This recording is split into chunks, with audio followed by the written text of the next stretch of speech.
फितरत थी सदा से बेवफाई है दिल, कोई बताए तो जरा रस्म उल्फत है या सजा, रस्म उल्फत है या सजा। काश तुम्हें इस बात का पहले ही एहसास हो जाता। तो आप ये कहना चाह रहे हैं कि मैं राबिया की वजह से आपसे हमेशा लड़ती झगड़ती रहती थी? मुझे तुम पर यकीन है, लेकिन इस यकीन दिलाने की ज्यादा जरूरत मेरे पेरेंट्स को है। और तुम्हें ना उनको ये यकीन दिलाना पड़ेगा कि तुम खुद को उनके मयार के मुताबिक बनाओगे। सीधी तरह आसान अल्फाज में उसे समझाना कि उसे क्या करना है। मुख्तार, हमारी बेटी अब बड़ी हो गई है, अपनी जिंदगी के फैसले वो खुद करना चाहती है। अम्मी, मुझे पता है आप और अब्बू अब एक हो गए। कल को जो फार्मूला हम अब्बू पर अप्लाई कर रहे थे ना, आज वो मुझ पर आजमाया जा रहा है। नवीन, फजूल बातें मत करो। माँ बाप कभी भी अपनी औलाद को कमजोर नहीं करते। मैं गलत तजर्बा करके दोबारा गलती करने का मुतहम्मिल नहीं हो सकता। क्या तुम ये चाहती हो कि तुम भी नमरीन की तरह सारी जिंदगी अपनी गलतियों का खमियाजा भुगतती रहो?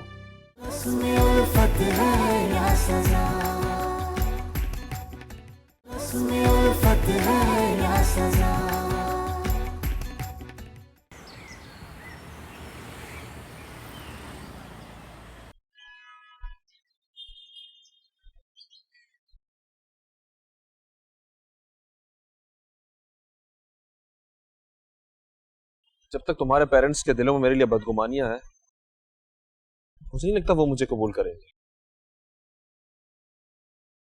तुम्हारे खिलाफ अब्बू के दिल में बदगुमानियां पैदा करने वाली मेरी अम्मी है। इस सब की जिम्मेदार वो इरम है। उसकी वजह से इतना तमाशा खड़ा हो गया। तो अब तुम्हें उनके दिल से खदशात और बदगुमानियां दूर करने के लिए मेरे घर आना पड़ेगा। और उससे क्या होगा? उनके सामने बैठकर उनके दिलों में जो खदशात और बदगुमानियां हैं उसे दूर कर दो।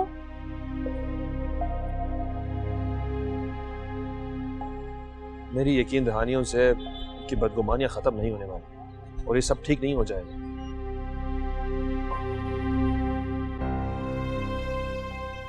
बेहतर है हम वक्त का इंतजार करें। वक्त के साथ बहुत कुछ बदल जाता है। वकार, इस इंतजार में बिल्कुल मत रहना।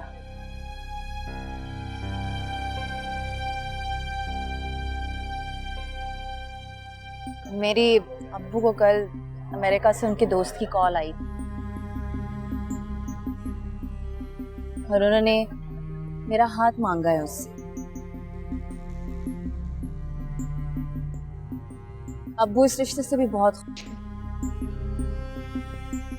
याद है तुम्हें मैंने उन माँ बेटी की कहानी सुनाई? मेरे अब्बू के मरहूम दोस्त की बेटी और बीवी हैं।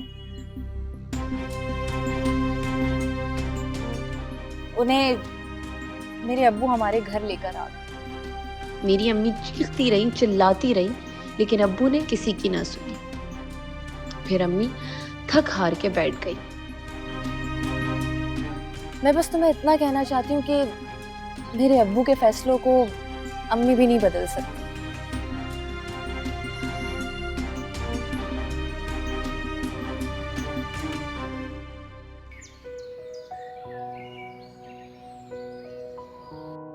जबाल, मैंने इस बात के बारे में सुना तो था, मगर आज यकीन हो गया है कि अल्लाह ताला बिन मांगे दिल की मुराद पूरी करता है।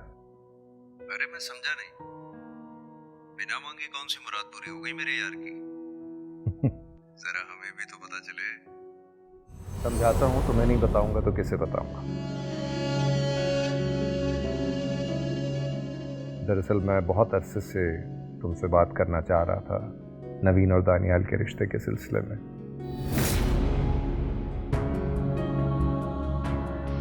मुझे ये गुमान है कि नवीन के लिए दानियाल से बेहतर लड़का मिल ही नहीं सकता।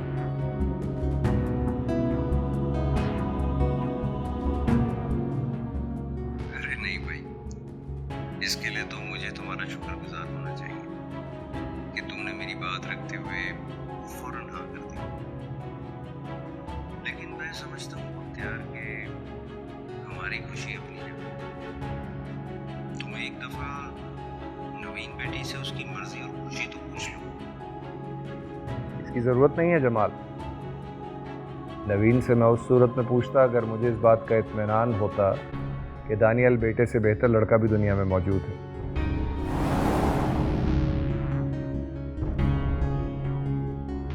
तुम बहुत खुशकिस्मत हो जमाल।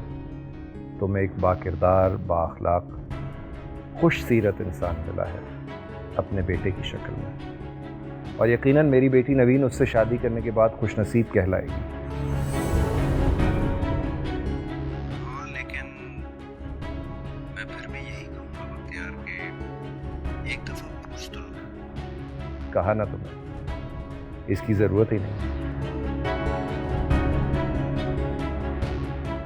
और तुम परेशान ना हो, तुम देखना मिसाली जोड़ी होगी इन दोनों की, बहुत अच्छा रिश्ता होगा।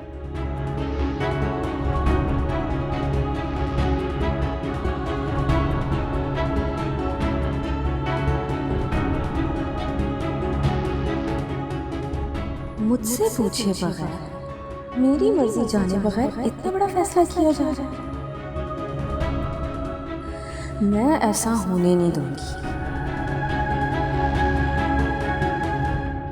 और इंशाल्लाह ऐसा ही होगा।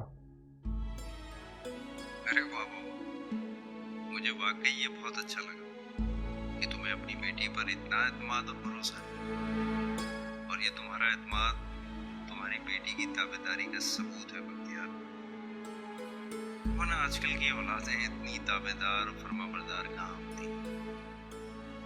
और इसमें कोई शक नहीं, इसमें तुम्हारी और भाभी की तरबियत का कमाल है।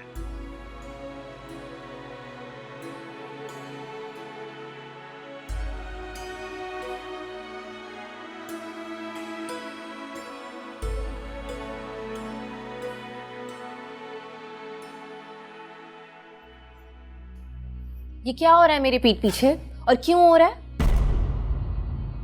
क्या मतलब है, क्या कहना चाह रही हो? अम्मी, ऐसा तो हो नहीं सकता ना कि अब्बू को किसी बात का पता हो और आप उससे बेखबर रहें। खुलकर कहो, तुम क्या कहना चाहती हो? मेरे पीठ पीछे जो खिचड़ी पक रही है ना, तो वो मैं किसी को खाने दूंगी और ना किसी को पकाने दूंगी। तो तुम्हें उस खिचड़ी की खुशबू आ ही गई है। पता चल गया तुम्हें? तो इसका मतलब आप लोग मुझसे ये बात छुपा रहे थे? हम छुपा नहीं रहे थे, सही वक्त का इंतजार कर रहे थे। अब तो इंतजार खत्म हो गया ना अम्मी, और मुझे बिन बताए पता भी चल गया। अब ना आपको भी एक बात का पता चलना चाहिए कि मैं ये रिश्ता किसी भी सूरत में होने नहीं दूंगी। तुम्हारी इतनी हिम्मत कि मेरी आंखों में आंखें डालकर हमारे फैसले की तौहीन कर सको? वाओ, आप लोगों को अपने फैसले की तौहीन का कितना ख्याल आ रहा है। मेरी खुशी पसंद नापसंद का किसी को भी ख्याल नहीं इस घर में ना। तुम्हारी पसंद अगर इस काबिल होती तो मैं और तुम्हारे अब्बू इस बात पर जरूर गौर करते, बल्कि शायद मान भी जाते। देखिए, पक्कार जैसी पसंद पर आंख बंद करके यकीन कर ले और तुम्हारी बात मान ले। नहीं नवीन, ऐसा बिल्कुल नहीं हो सकता, और ना ही हम तुम्हें ऐसा करने देंगे, याद रखना। ठीक है, फिर आप भी एक बात कान खोल कर सुन लें। मैं भी ऐसा होने नहीं दूंगी जैसा आप और अब्बू सोच रहे हैं, समझिए आप?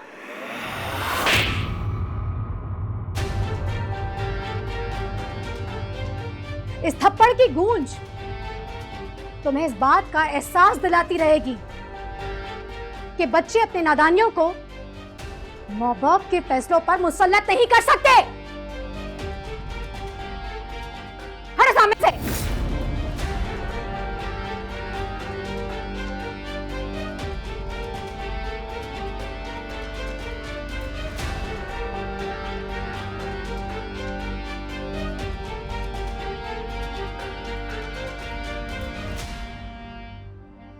असलियत ये है कि नमरीन एक निकम्मे और नाकारा शख्स से शादी करके हमारी तरबियत के मुंह पे तमाचा मार गई। अभी तो उस तमाचे की बाज़गश्त भी खामोश नहीं हुई है। और नवीन की जिद और मनमानी हमारी तरबियत को मुंह चढ़ा रही है। अगर वो जरा सा भी अच्छा इंसान होता तो तुम्हारे अब्बू की लाख मुखालफत के बावजूद मैं तुम्हारी ढाल बन जाती। और अगर वो शख्स अच्छा बन जाए तो फिर भी तुम्हारी माँ कुछ नहीं कर सकती। रस्म उल्फत है या सजा, रस्म उल्फत है या सजा।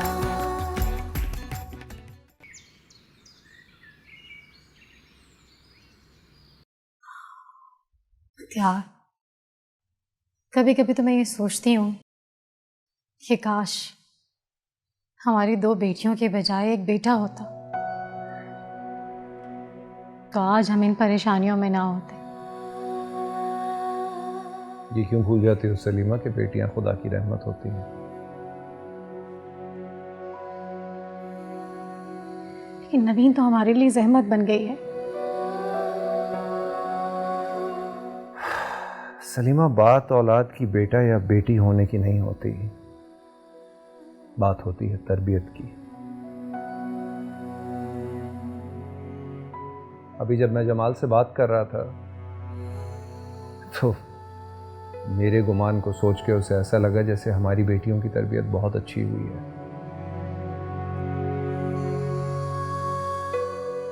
और इसका क्रेडिट मेरे साथ साथ वो तुम्हें भी दे रहा था।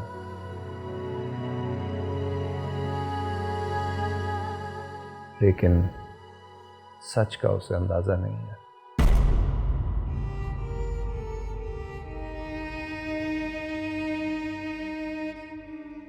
उसका अंदाजा बिल्कुल गलत था।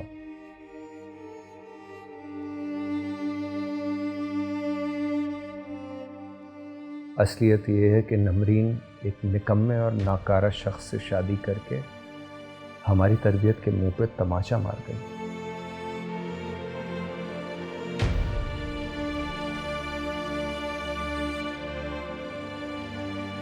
अभी तो उस तमाचे की बाज़गश्त भी खामोश नहीं हुई है। और नवीन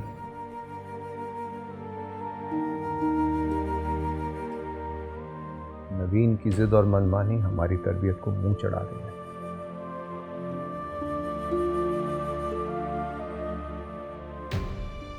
यार हमने तो अपनी बेटियों की तरबियत में कोई कमी नहीं की है।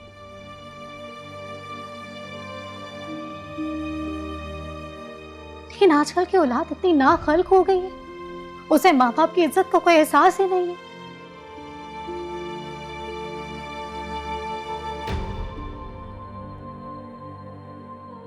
गलत कह रही हो तुम सलीमा, बुरा ना मानना, बल्कि मैं तो ये कहूंगा कि तुम झूठ कह रही हो। कैसे कह सकती हो तुम कि तुमने हमारी बेटियों की तरबियत में कोई कसर नहीं छोड़ी?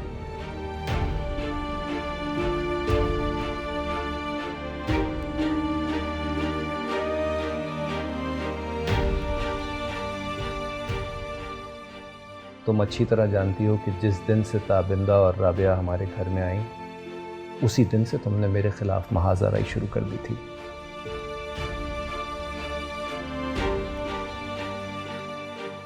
और उसी महाज़ाराई में तुमने अपनी बेटियों को भी शामिल कर लिया।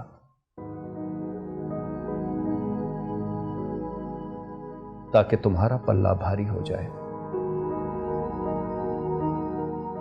और इसी जिद में तुमने उनकी हर जायज़ नाजायज़ ख्वाहिशें पूरी करनी शुरू कर दी। और इसका नतीजा तुम आज देख रही हो। तुम्हारी इन्हीं बातों की वजह से तुम्हारी बेटियां इस तरह हैं।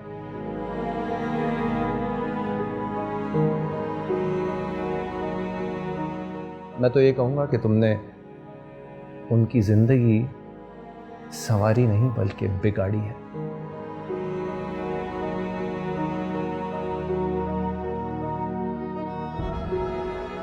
कैसे कह सकती हो तुम कि तुमने कोई कसर नहीं छोड़ी उसकी तरबियत करने में?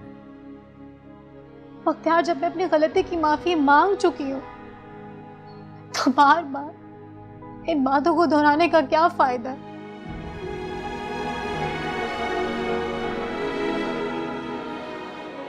फायदा तो कोई नहीं है, लेकिन फिर भी अगर नवीन को इस बात का पता चल गया है कि हम उसकी शादी जमाल के बेटे से करवाना चाहते हैं,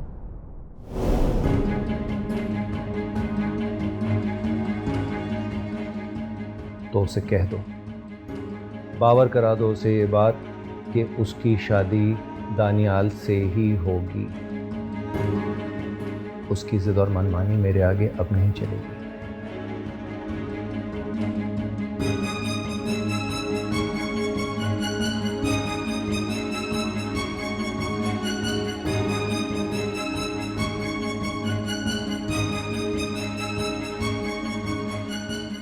क्योंकि मैं नमरीन की जिद के आगे हारने के बाद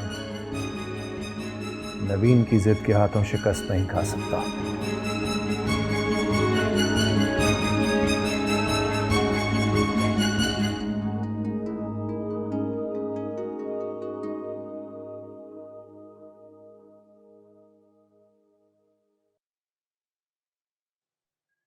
हम ये कैसा इंसाफ है? जब आप दोनों को मेरी पसंद से इनकार है तो फिर आप दोनों मुझ पर क्यों अपना फैसला मुसल्लत कर रहे हैं?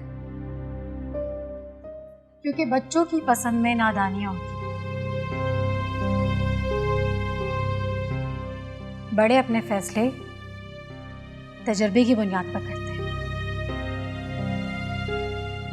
अच्छा, तो फिर वकार को रिजेक्ट करने का फैसला आपके तजुर्बे की बुनियाद पर था या फिर अब्बू से मुखालफत? अच्छा, तो तुम अब मेरी गलती पर इतरा रही हो। तुम क्या चाहती हो कि मैं तुम्हारी जिद मान कर दोबारा से वो गलती दोहराऊं? अम्मी, ये आपकी गलती नहीं है, ये खुदगर्जी है आपकी।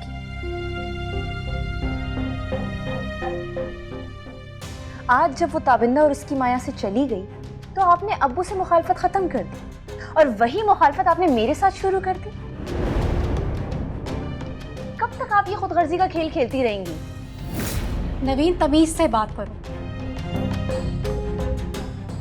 तुम अपनी माँ से मुखातिब हो। ये मत भूलो कि वकार को मैंने उसकी हरकतों की वजह से रिजेक्ट किया। अगर वो जरा सा भी अच्छा इंसान होता तो तुम्हारे अब्बू की लाख मुखालफत के बावजूद मैं तुम्हारी ढाल बन जाती। और अगर वो शख्स अच्छा बन जाए तो फिर भी तुम्हारी मां कुछ नहीं कर सकती।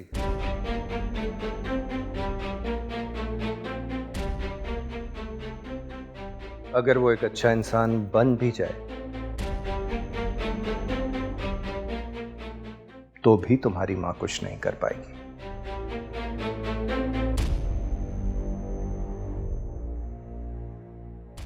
पूछोगी नहीं क्यों? पता है मुझे अब्बू। क्या पता है?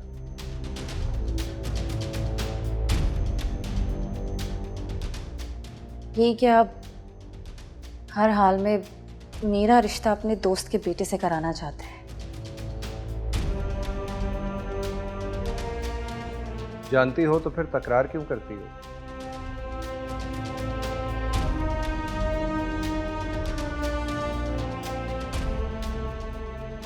मैं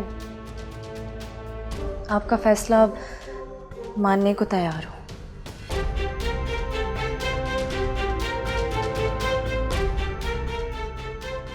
मगर मेरी एक शर्त है। शर्त? बेटा, शराइत दो कारोबारी लोगों के दरमियान होती है।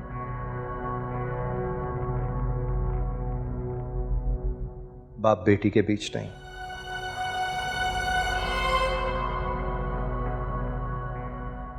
फिर भी कहो, क्या शर्त है तुम्हारी?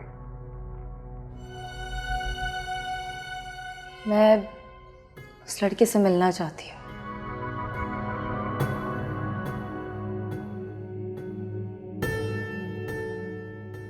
अगर मुझे लगा कि वो एक अच्छा लाइफ पार्टनर बन सकता है तो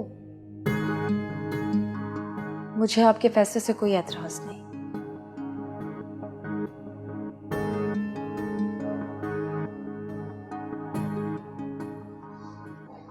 और अगर नहीं तो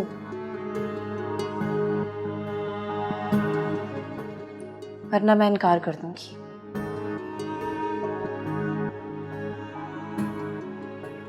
अच्छा लाइफ पार्टनर?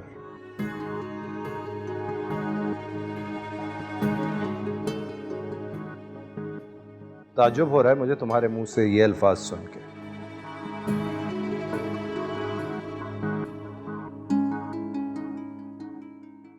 खास तौर पे तब जबकि मैं जानता हूं कि वकार तुम्हारे लिए एक आइडियल लाइफ पार्टनर है।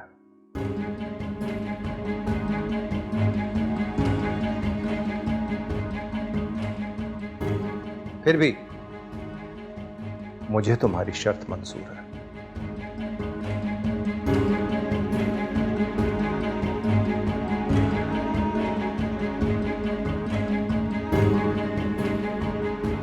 क्योंकि मैं जानता हूं कि तुम्हें ढूंढने से भी दानियाल जैसा लड़का नहीं मिल सकता।